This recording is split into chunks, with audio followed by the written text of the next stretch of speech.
120年初推動客語教學，2年自由學教老2年，推動客語教學自由學教。台中市立台中體育高級中等學校。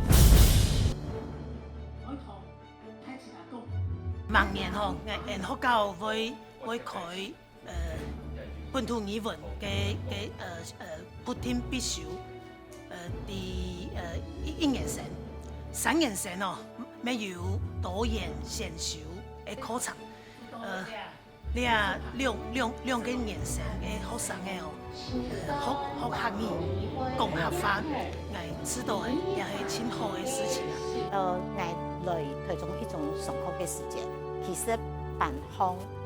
冇其實係客家人，係客家人衣服下面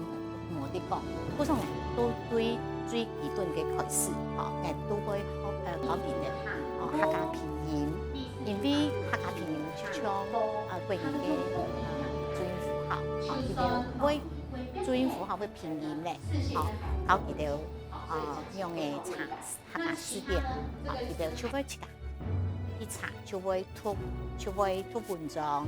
去網絡上尋資料，自己學習就有自學嘅能力啦。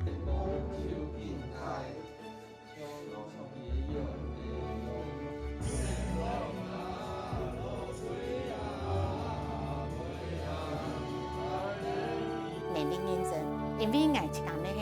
客家語嘅客家新出詞，我親太嘅任務就係可以客家話嘅傳承。嗰種我感覺客家年齡認證係一個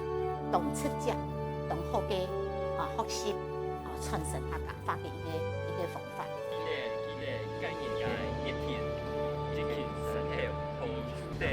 我透過種介紹，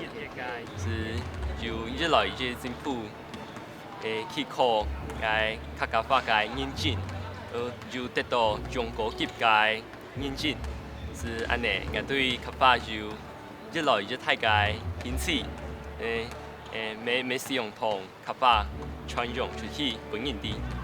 真歡喜，因學校有按樣嘅用獻。讀書客家委員會嘅年度成果嘅台中，我的客語講不好，但是我還是很有感，這是我想要跟孩子們講。